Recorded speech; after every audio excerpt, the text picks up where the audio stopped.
Welcome to ASP Stuff Radio, the internet radio show where we talk about everything and anything, from cats to baseball to the unemployment rate of orange chicken consumers. Today is Tuesday, March 14th. This is your host, Alberotle. Joining me, as always, from their undisclosed fortresses of solitude and philosophical servitude are Steveocrates and Paulato. Welcome. How are you guys doing tonight?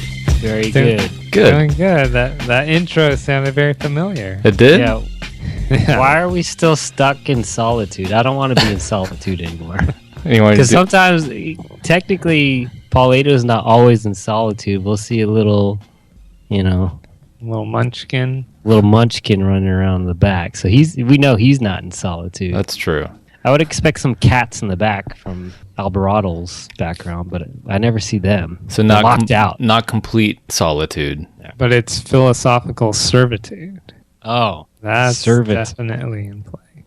So we're serving the masses on philosophical thought. Yes. Mhm. I didn't copy word for word on Paulato's intro spiel from last episode because I changed it. Instead of saying we talk about anything and everything, I said everything and anything. So it wasn't plagiarized. Not completely. I changed things up a little bit. We're going to have to get a lawyer. We need a Trump lawyer. Yeah. Compare how long yours was versus mine. Kind of like Bigger stack of papers versus a smaller stack. was that the the comparing Trump's healthcare plan to Yeah. Obama's healthcare plan? That's exactly what Trump's lawyer would That's do. a brilliant logic. So here we have That is it. Obamacare is thick volumes worth, like Tolstoy War of Peace. Thick, long, arduous, painstaking read. So it must be complicated. Yeah. But Wait, Trump, did they actually do that? yeah, he showed. I missed that one. Here's a big stack of papers. This is Obamacare. Look how long it is. Therefore complicated. But Donald Trump's healthcare plan, it's a little tiny pamphlet. So it's clear and straightforward and to the point, and it's great health coverage. I'm sure there was a Colbert joke in there about how Donald Trump, everything's small when it comes to Donald Trump. Including his hands. Including his hands. Wink, And wink. we know firsthand about his hand. Those hands can hit a golf ball 285 yards. Yeah, we'll have to get into the healthcare bill at some point. Yeah. Discuss all that. We have to get back into the nitty-gritty politics. None of this fluff baseball stuff. I want to talk about that. Well, we're appealing to the Giants fan base, so we have a niche audience.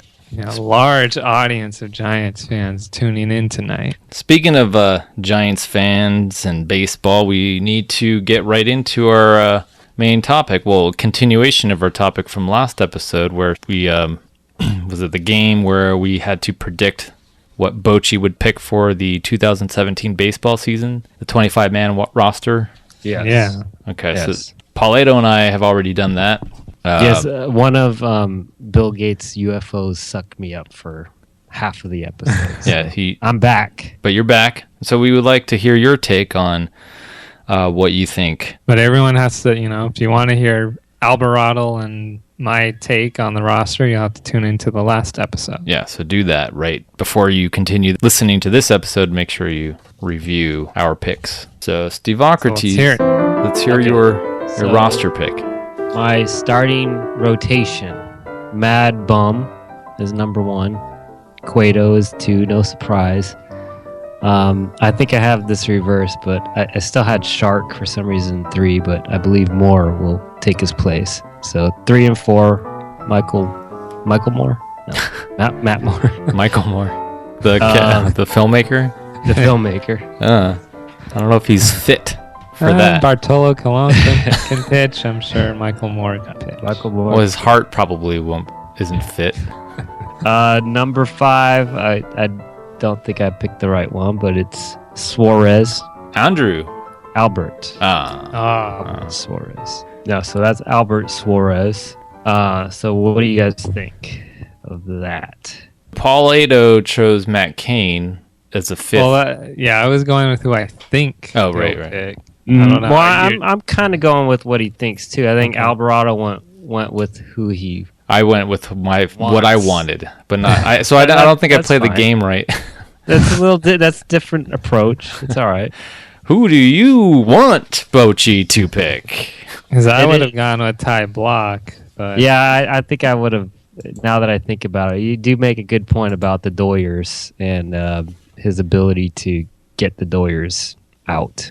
yeah, It's a big deal because you face the Doyers like 18 times or 20 times or something in a season. That's a big chunk. Yeah, they can't hit left-handers, right? But Albert Suarez was good last year. And he's reliable. Yeah. Yeah. But it's the whole left-handed pitching factor, and But do you think Paulato did do a good breakdown over the weekend of the reason for the significance of having left-handed pitchers? But it's a matter of whether Ty Block can be consistent for the whole 160. That's a good point. Right. So Albert Suarez has already proven himself over. Well, I mean, he was there for about half the season, right? Yeah. So the rest of the lineup is I do have Matt Cain in there because he's this sympathetic, emotional pick. Just in the bullpen. In the bullpen, like a long reliever. Guerin, Contos, Law, Melancholy, Melanson. I didn't realize Smith is Will Smith, the Fresh Prince, is on the DL. And then Strickland. I think I'm missing a left-handed guy. Yeah, you don't really have no that lefties. No lefties. How are you going to deal with those Dyers? No, we can't deal with the Doyers. We got to sit somebody down, send somebody down to the minors. No Ty Block, no Josh Osich. Still, I got to review this with the management. Let me take a look at this with Bragg.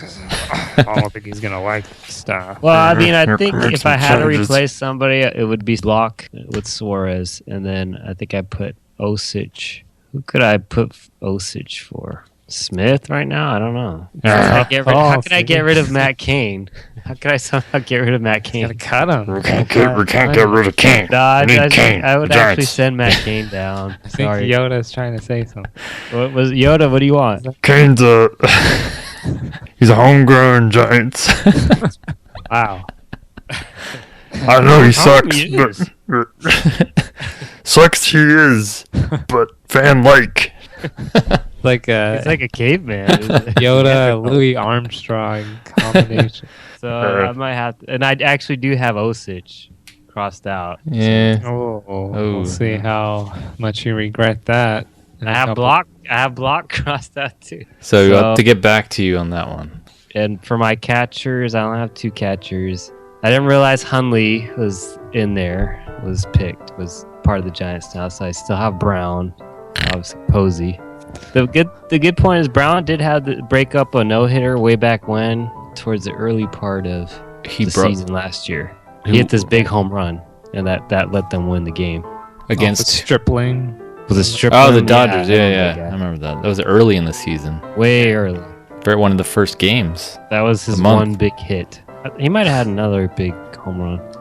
That's why I kind of always remember. I was watching that whole game, and I was really upset because nothing was happening. But the key, I think, for the Giants this season is consistency.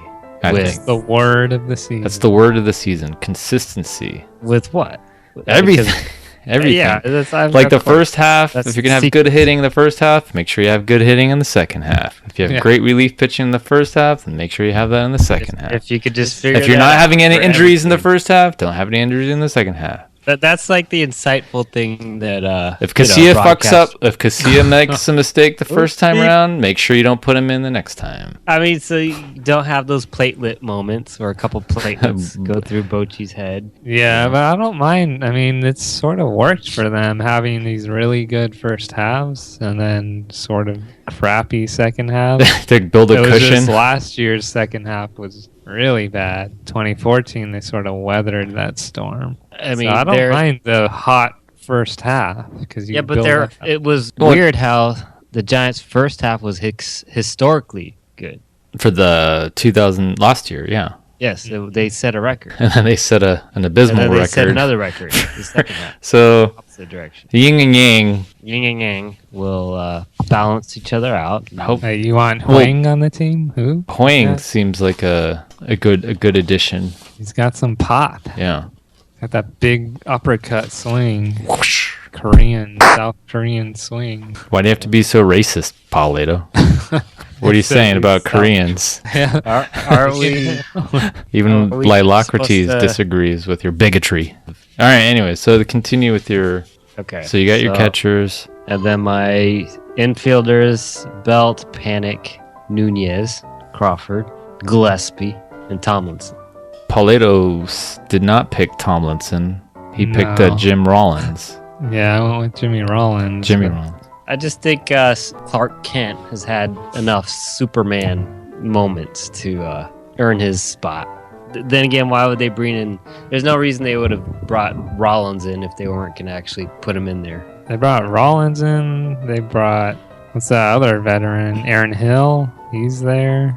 Of course, they have Gillespie. I mean, they have a lot of veteran infielders. Having options is the problem that you want. Well, it's a good problem to have. Yeah, there you go. Are you burping? Dude, Bruce, you okay? Sorry, I had a chicken bone He stuck had a in my chicken throat. bone. He had a wishbone. Too much stuck in steak. there. All right. So I don't know. I just think if you have like a veteran guy start, maybe he'll get hurt halfway through the season, and then you just bring up Kelby Tomlinson second. I mean, I Add think, consistency. Wear out the old man the first half. Bring in the youth. yeah, but see that's a slap in the face to Tomlinson. Honestly, that's why they brought him in, was to sit Tomlinson down. He was reliable. I mean, what was Keep his his, average? Was he kryptonite. like 270 or something? It's not like he was hitting over 300, but he'd get those key at bats. Gillespie's a professional. He's the consummate professional. I mean, out of True all the giant. giants, he's a true giant, very professional. He won't take it personally if he's got to move around that. Did you say consummate? consummate? Yeah. Isn't that Commiserate. make complete by having sexual intercourse? Consummate? Consummate. Consummate.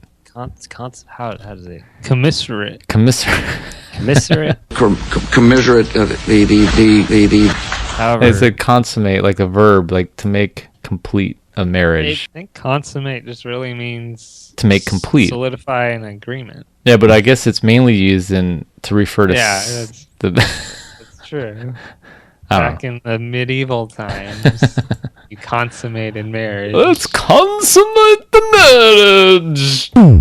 yeah. Anyway, so let's hear your outfielders. So outfield, Span, Pence, Gorky's, You always have to say it like Yeah, Corkis. Parker, and before I realized, Fidgety Parker. yeah, Fidgety Parker. Before I realized that Morse was gonna go off with home runs, I didn't know he was gonna do that. I have Mac Williamson. But now that Morse is really stepping up, I don't know if you've noticed, he's been on a roll with home runs, I think. Yeah, he's At least- playing for his life, his career. Mm-hmm. He needs to prove everyone that he's still relevant. So maybe that would be the one thing I would cross out is Williamson. And then don't forget, there's this guy, Chris Marrero, who's hit a few home runs this spring. He's sort of like a younger version of Michael Morse. Does he have long hair? No, he doesn't have that, but he's same type of, all or nothing type of hitter. Although Well, actually, Morse he's- can hit for average. Well, actually, that Marrero, he's like leading. He might be leading or be one of the top hitters in the Cactus League right now. So he's making a case for himself. Marrero. So Marrero. interesting how Gorky's. We just kind of assume Gorky's is going to be in there, but he's got that defense. Yeah, if it weren't for that spectacular catch, probably wouldn't consider him. Consistency and depth. Those are the two words of the season. Depth? Depth. Would you like to Well- elaborate on the depth part? You need more than just the starters to be able to fill in. You need a strong bench, a Okay. strong minor league team. So if like Panic gets hurt, which he usually does, you have more than just Kelby coming up. You have somebody else who can fill in. I don't know, maybe it is Jimmy Rollins or they do have a lot of infielders and then another guy who's coming up is Christian Arroyo. He looks really good. Christian Be Arroyo. ready That's if anybody gets hurt, like third base, second base, he'll be ready to fill in. he's third base. Yeah, they're making him play third base. Okay. Normally plays shortstop, but if anybody gets hurt, So they he have. performs well. Uh huh. Yeah, he looks just like Buster Posey at the plate. He pretty much has the same approach. He even has the same type of body DNA. Hitting a baseball. I don't know. Don't you just see it and swing? Yeah, Your what's life? what's See there? ball, To, hit ball, run like crazy. yeah, what goes on in the brain when you're hitting a baseball?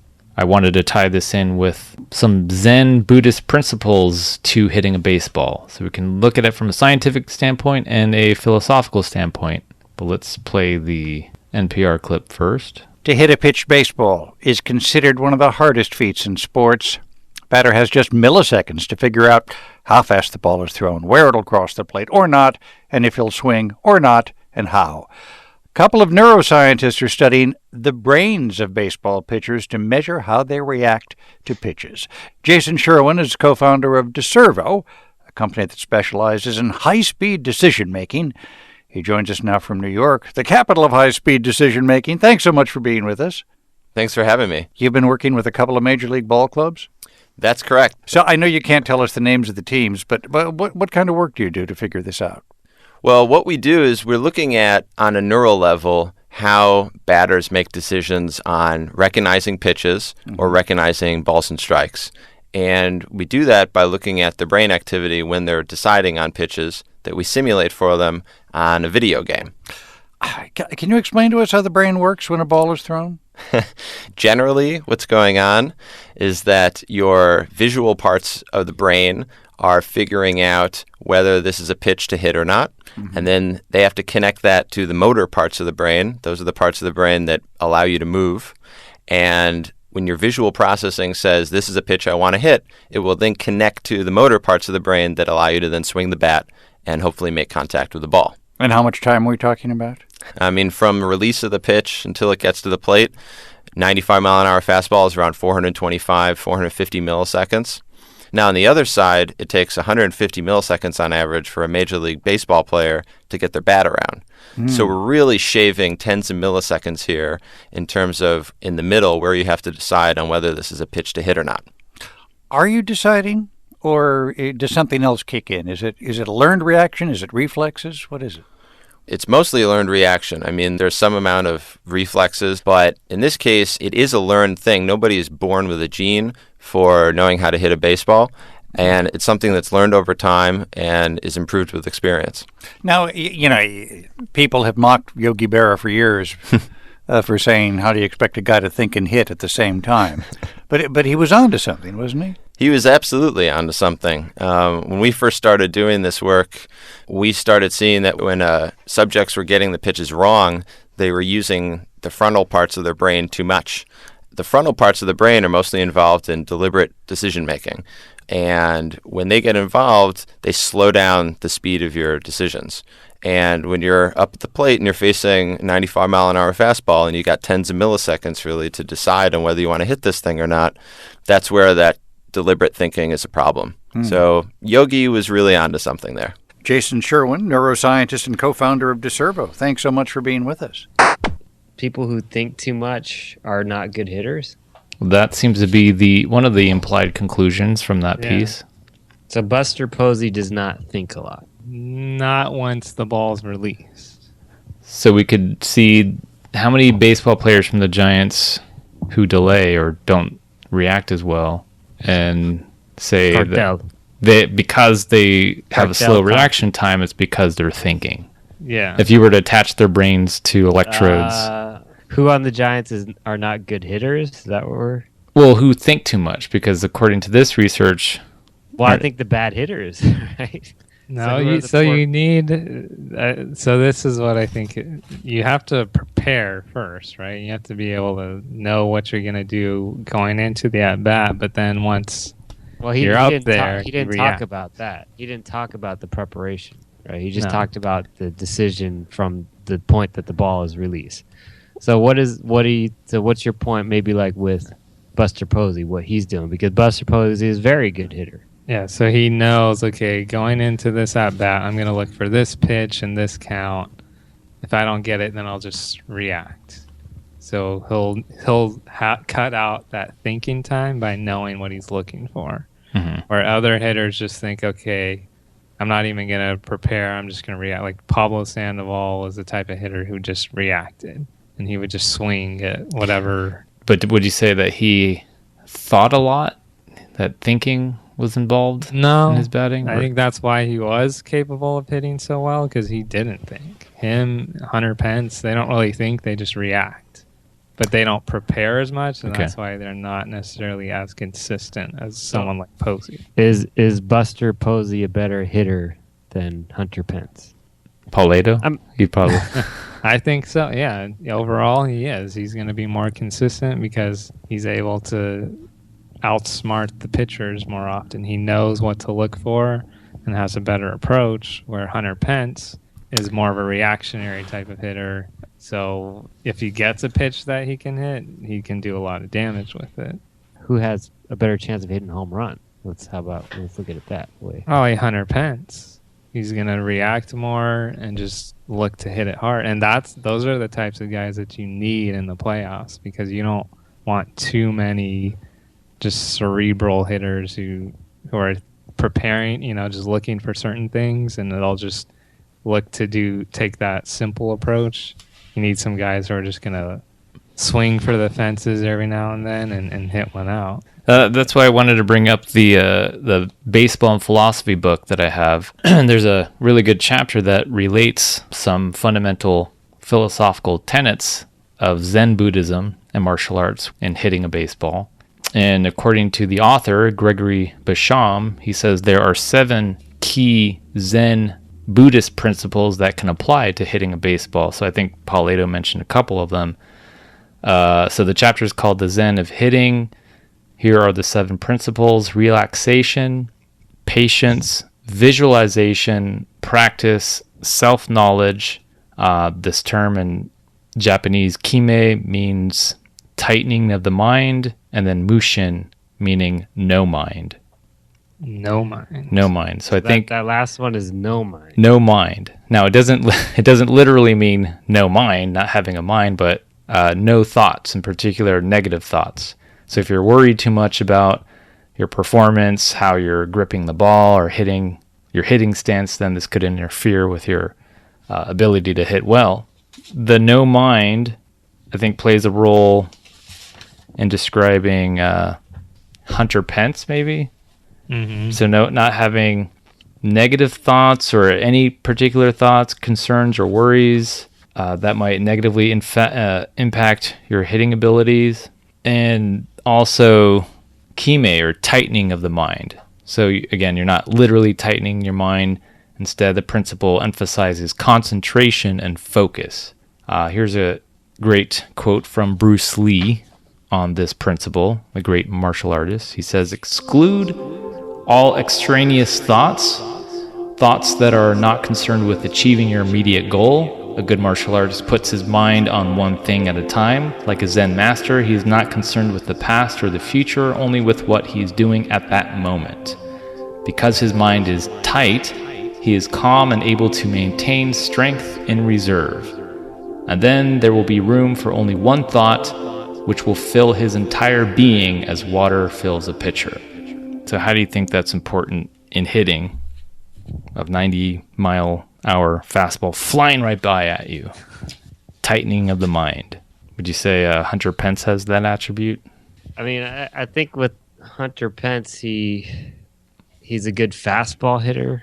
So he's probably looking for fastballs a lot of times. So there's some thought that goes, that some type of preparation and some type of experience that goes along with that.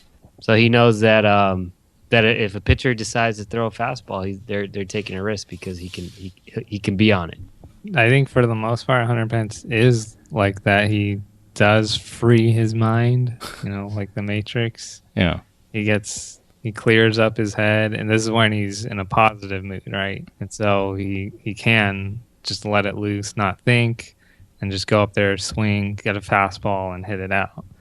But like we talked about, if he's carrying a lot of that weight to try to motivate the team, I think we saw this a lot in last year's playoffs. That's when he doesn't hit as well because he's thinking that's when he thinks too much. He's thinking, okay, I need to hit, I need to do something. Yeah, no, if you think about it, it makes sense. If he's busy trying to motivate the team, then he probably feels, all right, now my team is expecting me to perform well. After all, I'm encouraging them to hit well. So if I don't hit well, then they're going to think, what do my words mean? I agree with both of you, but I think also it has to do with the confidence level. Like Hunter Pence that's the way he's approached hitting all his life, and that's what's got him to the majors. That's what's made him a good, reliable power hitter and hitter in general. So maybe, like to your guys' point, that whole emotional draining part, trying to cheer up the team all the time, that takes away from his confidence. And he starts thinking about the whole team is not confident, so why should I be confident? Maybe some of that type of thinking creeps into his mind. Mm-hmm. Yeah, that's where you need guys who aren't trying to carry the team, like a Pablo Sandoval or like Juan Uribe. Remember Uribe? Yeah. How he would just swing for the fences every time. No need to worry about no worries. motivating. Go for it, let it loose, and he would come up with some big hits, big home runs. So you need guys like that. Well, but I think the Giants are unique. Michael Morse. But the Giants, I think, are somewhat unique because they have somebody like Hunter Pence, like a cheerleader. I don't know how many cheerleader, or what do you call that? The Reverend, a cheerleader. Hunter preacher? Pence, the cheerleader, preacher, the Reverend, I guess. Yeah. Yeah, but how many other teams have somebody like that? I think they're pretty unique. But you need guys that keep it loose. That's why Jeremy Outfelds are so valuable. Javi Lopez's, Michael Morse's, Aubrey Huff's, Pat Burrell's, those types of Brian Wilson. You need those guys to keep it loose, not just motivate, but keep it loose, keep everyone less tense. So that kind of goes along with another principle. It's called relaxation. So if you're tense in, I guess, hitting, well, you can apply it to any aspect of baseball, but hitting can become a problem. Tension might include gripping the bat too hard or squeezing both butt cheeks too tightly. If you relax the butt cheeks, then the rest of your body will relax and increase your chances of developing a faster reaction time, also giving you more control. That could have caused one of their lengthy hitting droughts because all their butts were clenched. Their buttocks, their max and then gluteus, too tense. You relax the butt cheeks and you relax your grip, and you better. Is that in the Zen? Well, not their description of relaxing, but and it causes constipation. You're gonna be pushing out bricks at the end of the game. So here's some quotes from Ted Williams, one of the greatest hitters of all time, if not the greatest, from his book, which a lot of current players read, called The Science of Hitting. And he says, "I think you will find as we go along that much of what I have to say about hitting is self-education, thinking it out, learning the situations, knowing your opponent, and most important, knowing yourself. Lefty O'Doul was a great hitter, one of the prettiest I ever saw, and he always said that most hitting faults came from a lack of knowledge, uncertainty, and fear. And that boils down to knowing yourself. You, the hitter, are the greatest variable in this game, because to know yourself takes dedication." He goes on to say that today that's a hard thing to have, because today ball players have a dozen distractions. They're always on the run. In the old days, we didn't fly, we rode the train. So they talked a lot about hitting. We didn't have television. We didn't have a lot of money to play around with. Complete baseball atmosphere. We talked, we experimented, we swapped bats. I was forever trying a new stance, trying to hit like Greenberg or Fox or somebody, and then going back to my old way. I recommend that for kids. Experiment. Try what you see that looks good on somebody else. Try different bats, a bigger handle, a bigger barrel, anything. So you have to know yourself. Yes. Get rid of distractions. That is very important. That is one of the Zen Buddhist principles that Paulato nailed on the head. the ancient Greek wisdom, know thyself, can definitely apply to baseball players. Well, it was Ted Williams, but Ted Williams, take credit to. but Paul was reading quotes. Well, it was from a book of that called Science of Hitting, and that was a quote from Ted. Okay, By Ted Williams. By Ted Williams. So if you're aware of your own strengths and weaknesses as a batter, then you're more likely to be selective of the pitches you receive. So if you know yourself as a batter, then that means you're in control of almost every batting situation. You know when, where, and how to hit. I think I mentioned this in the last episode. Marco Scutaro comes to mind, and his ability to make contact on the pitches he knows are good for him to swing at, because he knows himself as a batter.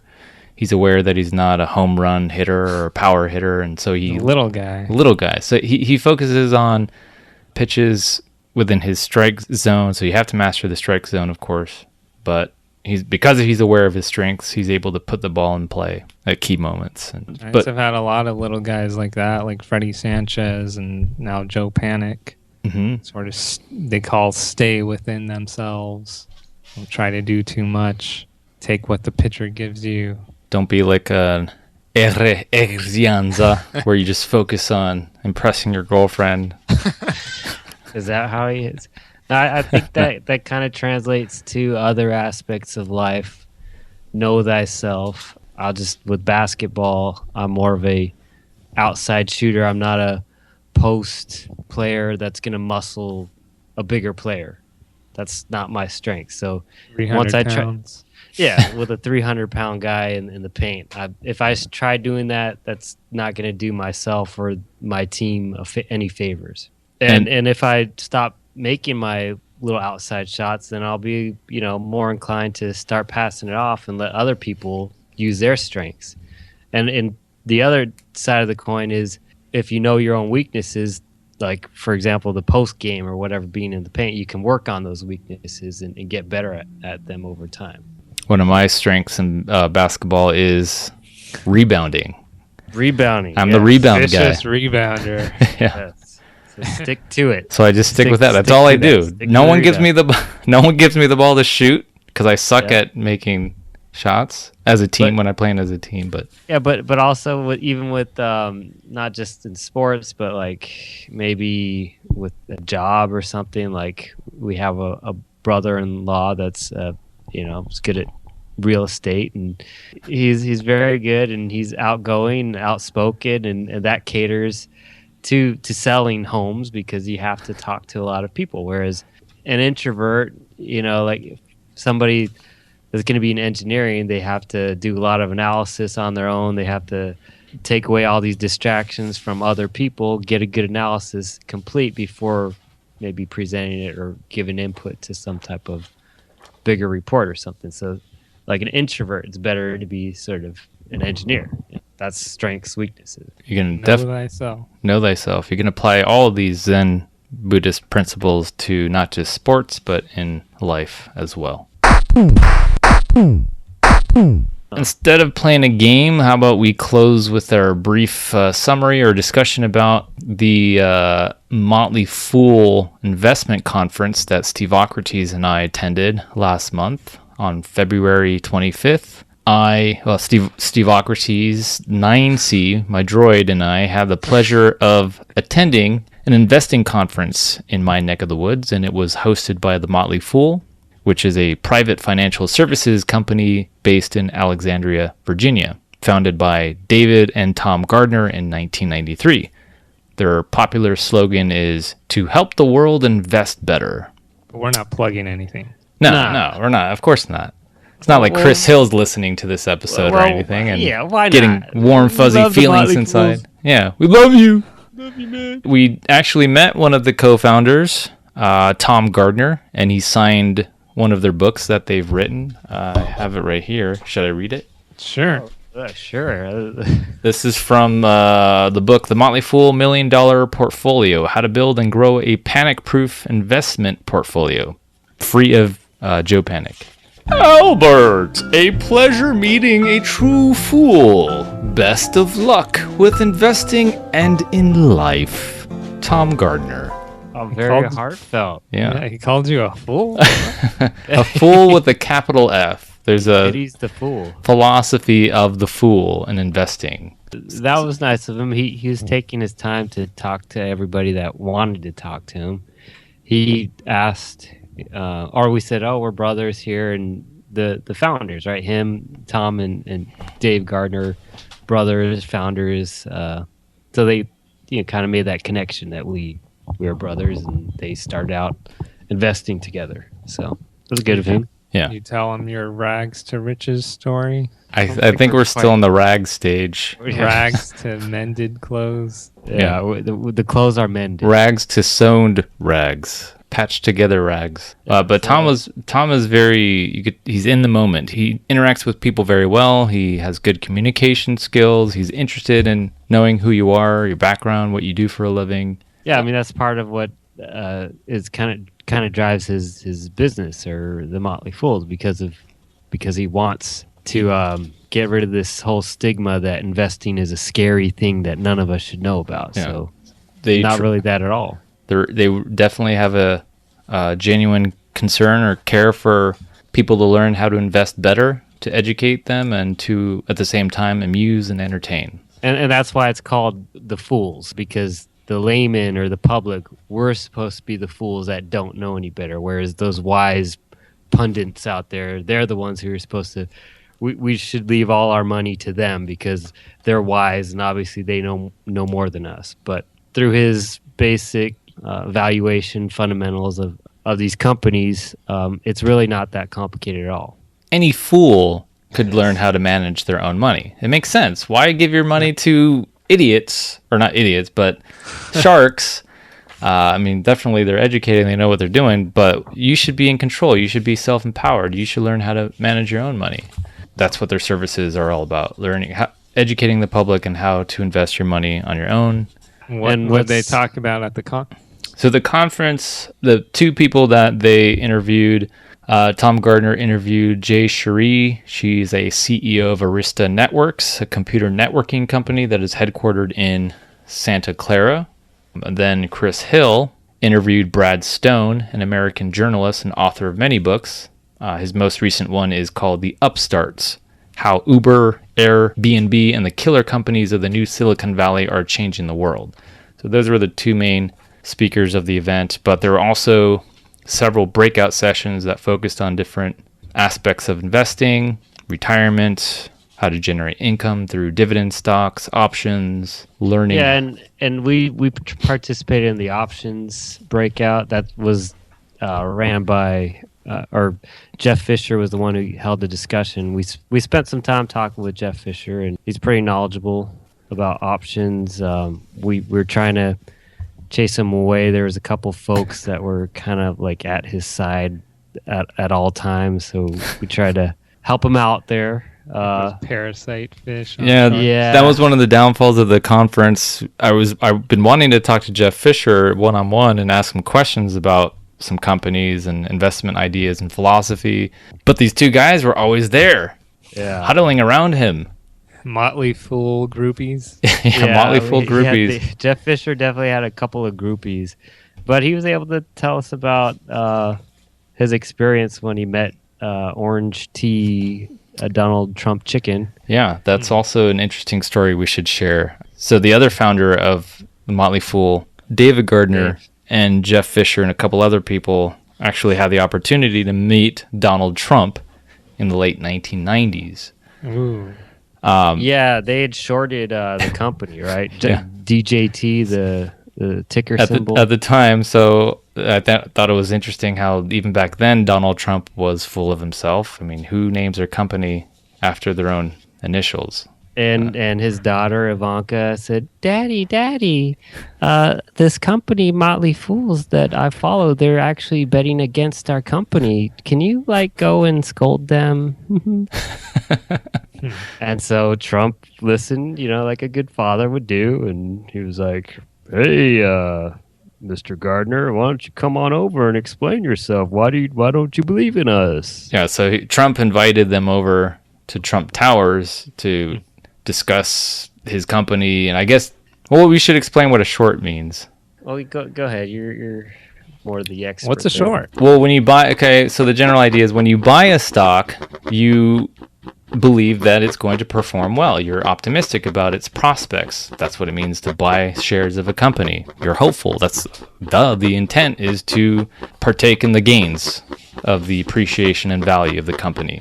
So you're quite optimistic. But when you short a company, you believe that the company is going to perform horribly. Yeah, it's the opposite. You're Complete actually opposite. selling the company. You're selling the company in advance, thinking that it's going to go down in value.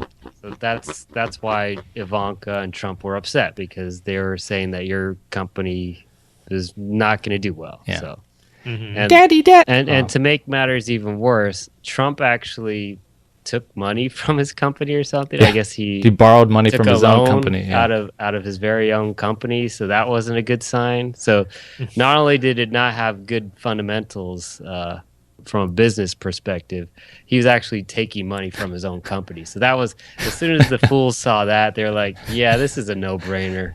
Racking in so much debt is going, and it already tanked a lot. I don't know, 30%, 50%. And I think he was trying to convince them when they finally met up with Trump. Hey, it's got a beautiful marina. You know, it's a nice looking, it's a cool looking marina. How could you know?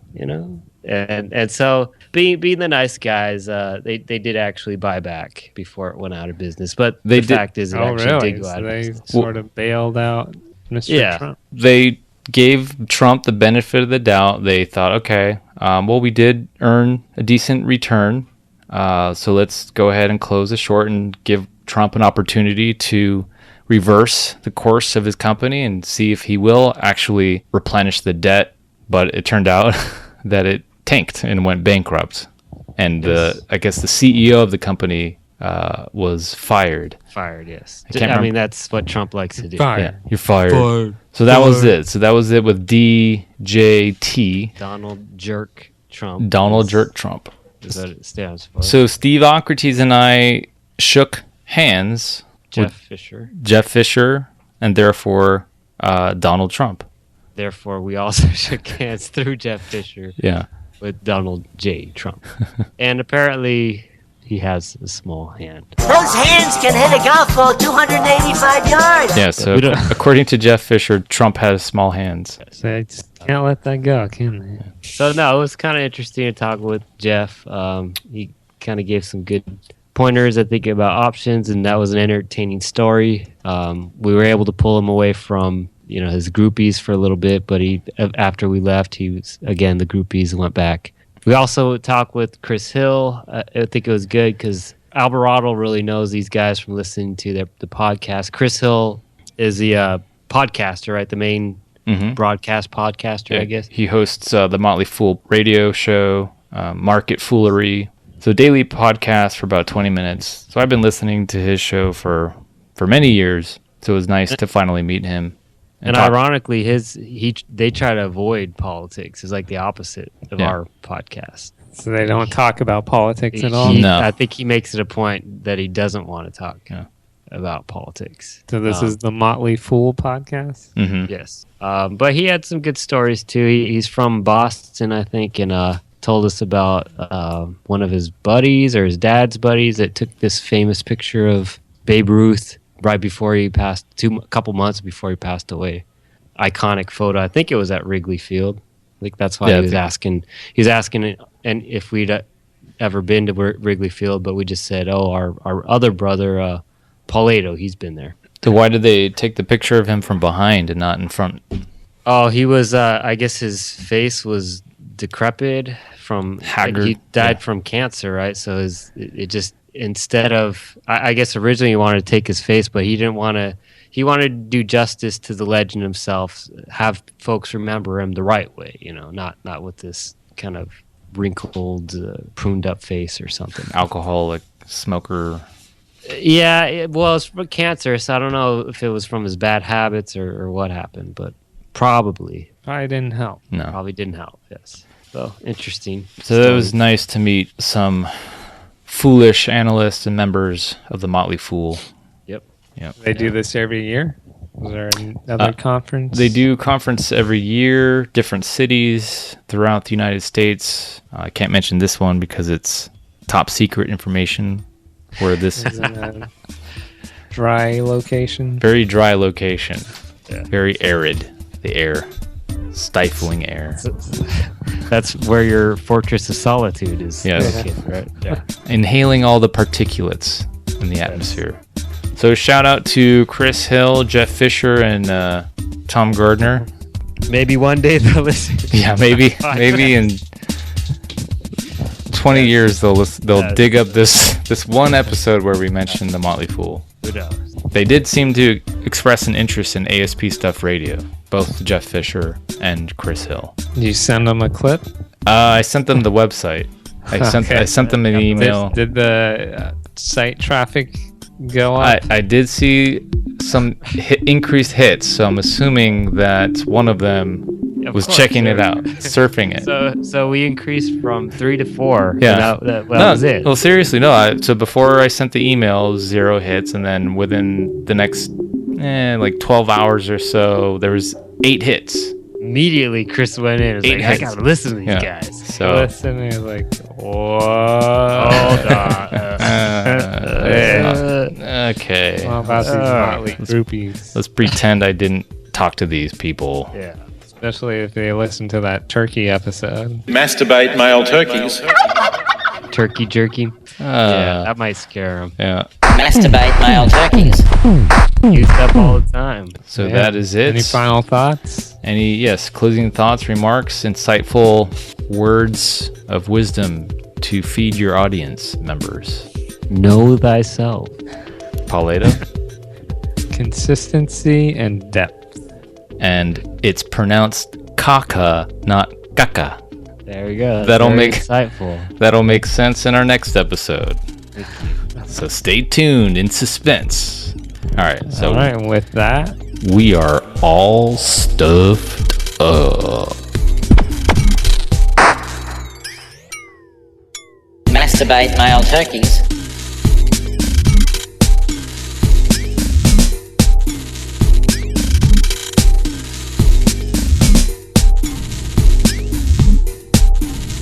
Masturbate male turkeys.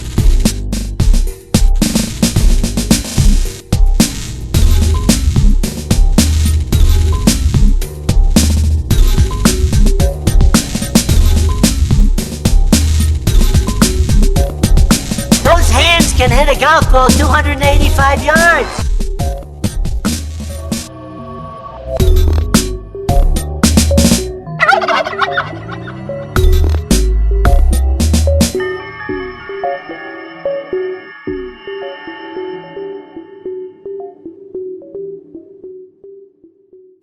Commiserate the kick to our economy. Commiserate.